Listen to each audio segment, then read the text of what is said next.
Zap Crypto. Tous les jours, toute l'actu crypto au même endroit. Et pour m'y soutenir, abonne-toi et active la cloche pour ne pas manquer le prochain Zap Crypto. Le Crypto Fear and Greed neutralité, c'est à noter aujourd'hui. Social Index avance sur Up, ordre de marché en recherche d'achat ce matin, 9h30 que j'enregistre l'émission.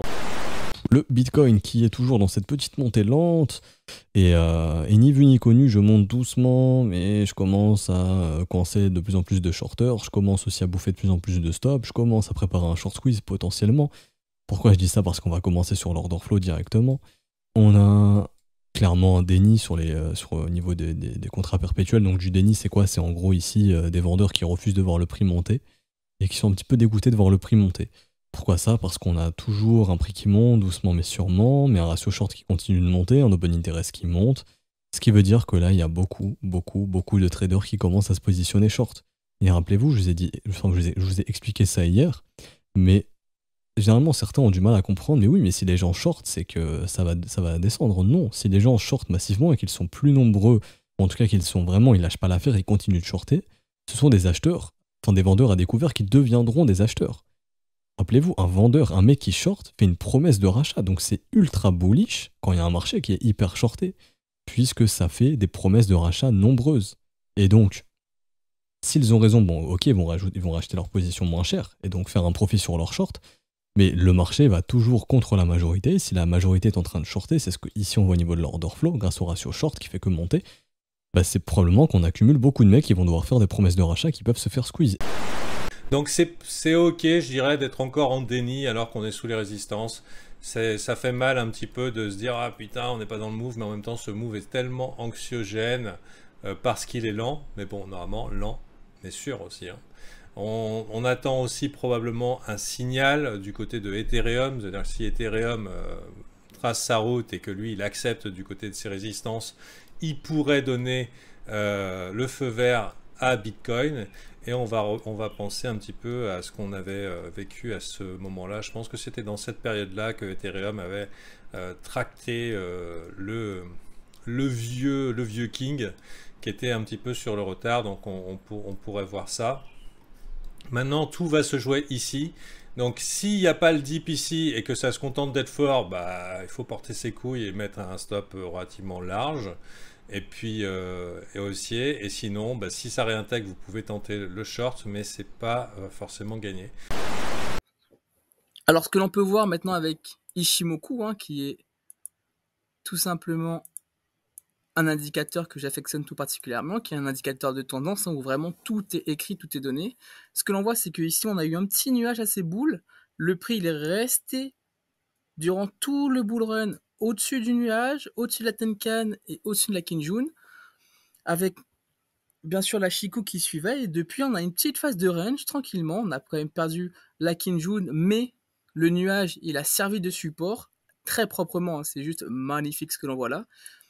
Le prix qui a rebondi, qui a essayé de traverser le nuage, mais qui n'y est pas arrivé. On a eu une clôture ici, puis une clôture tout de suite de ravalement dans le nuage. Donc la SSB qui a fait son travail, toutes les clôtures sont au-dessus de la SSB, donc elle a fait son taf. On n'a aucun signal Ichimoku pour l'instant bearish, et bien au contraire, depuis la semaine dernière, on a quand même un premier signal bullish, entre guillemets, un bullish, un premier signal de potentiellement de tendance, de retournement de tendance, qui est le ravalement de la Tenkan ici. Et ce que l'on veut, bien évidemment, en weekly pour une validation de tendance, ce serait qu'on aille ravaler la Kinjun, qui se trouve ici, qui est le trait rouge ici. Ce serait de la ravaler, de clôturer au-dessus, et que cette petite Chikou, le trait vert qui est ici, traverse le prix, se retrouve au-dessus au niveau, par exemple, du cercle bleu que j'ai mis ici. Donc le cercle bleu qui, avec une Chikou ici, qui se retrouvait dans cette zone-là, c'est-à-dire au-dessus du prix, au-dessus de la Tenkan ici, au-dessus de la Kinjun et au-dessus du nuage, avec un nuage qui suivrait bullish, qui partirait vert et qui commencerait à monter, serait vraiment le top du top. Donc on a encore beaucoup de travail en weekly, on le sait. Ethereum, qui a exactement la même structure, pourrait faire exactement le même W weekly. Il faut venir casser les 3200, 3300 $. Quand je passe en daily, ici, prochaine résistance 3195, ensuite la grosse résistance 3280. Une fois qu'on vient breaker tout ça, let's go. Pareil, W weekly sur Ethereum, et on a jusqu'à avril-mai au minimum, juin en supplément potentiellement pour bien pumper. Personnellement, Je pense qu'au minimum, oui, c'est un retour dans les 4002, au-dessus ici de ces zones de stop. Ensuite, on verra si on peut faire plus, mais au moins la zone de rechargement de short, et je verrai plutôt au-dessus de ces zones de stop, ici dans les 4200, minimum. Donc il y aura de la marge. Et bien évidemment, ici, zone de rechargement de short, si vous avez acheté de l'Ethereum ici sans savoir pourquoi, parce que c'était hyper bullish et que tous vos potes vous disaient d'acheter de l'Ether parce que ça allait exploser, ça vaut peut-être le coup d'alléger les positions et d'attendre ce qui peut se dessiner. Si c'est des W de continuation, c'est hyper bullish, et là oui, on ira faire un nouvel ATH et ça vaut peut-être le coup de re-rentrer dans le train. Mais en attendant, ça vaut le coup d'en sortir, d'attendre de voir si c'est un train fantôme qui ira nulle part ou si c'est un vrai train TGV qui ira direction Mars. Un train qui va sur Mars, c'est rare quand même. Donc, en ce qui me concerne, hier, je me suis bien fait stresser par le marché. Je trouvais que c'était assez stressant de voir tous ces magnifiques patterns et il n'y a rien qui casse. C'était exactement pareil sur les indices boursiers. Donc, il n'y a pas que les cryptos qui sont en mode « mais qu'est-ce qui se passe? C'est boule, c'est pas boule ?» Donc voilà, quelle est ma solution personnelle à ce truc-là? C'est pour pas jouer au jeu du chat et la souris, je choisis une souris, je ne regarde qu'elle, je prends ma position, j'ai fini mon stop, j'ai fini ma perte potentielle, et puis j'attends patiemment, je vais faire autre chose au cours de la journée. Si je perds, tant mieux, enfin tant pis, si je gagne, tant mieux. Grégory Raymond, le président du comité sur l'énergie au Parlement russe, considère que Moscou pourrait accepter de nouveaux moyens de paiement pour son énergie. Les pays amis pourraient avoir la possibilité de payer avec leur monnaie locale et en bitcoin.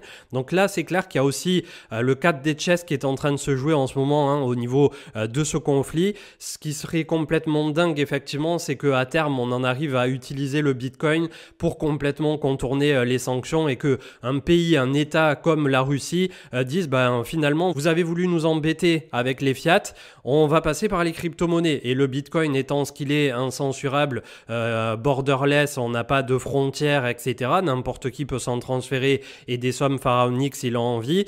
Voilà, c'est sûr que c'est aussi ce pourquoi il a été créé.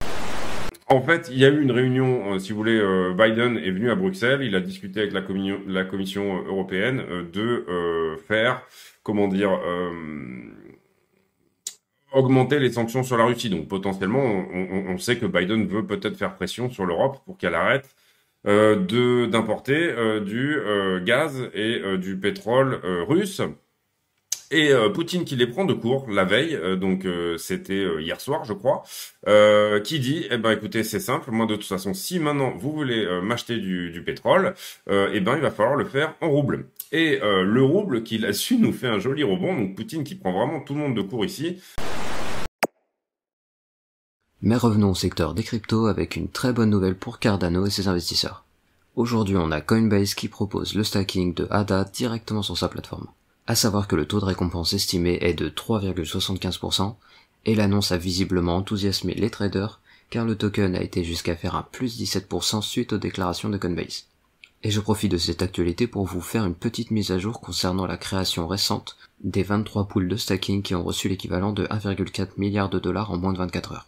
Suite à cet énorme mouvement de fonds, plusieurs internautes ont mené l'enquête pour connaître l'origine, et d'après les premiers éléments, il semblerait que la création de ces pools soit à l'initiative de Coinbase, qui a donc préparé le terrain avant l'annonce officielle du stacking du ADA sur leur plateforme.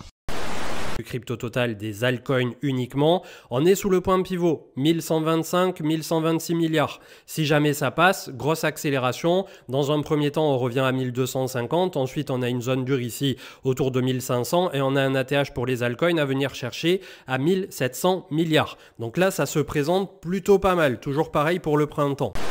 On a le CEO de BlackRock qui annonce que la guerre en Ukraine pourrait booster l'adoption des cryptos car il estime que la guerre va forcer les États à réviser leur dépendance aux monnaies fiat et les cryptos pourraient devenir une alternative. Et il ajoute également qu'un système de paiement digital est bien pensé, sous-entendu le Bitcoin, pourrait peut-être améliorer le règlement des transactions internationales tout en réduisant le risque de blanchiment d'argent et de corruption. encore un mec qui a réussi à retrouver son wallet au bout de 12 ans, mais je sais pas comment c'est possible. Les mecs, ils investissent 50 $ et puis ils retirent 20 millions de dollars, comme ça, c'est le meilleur investissement possible en seulement 11 ans.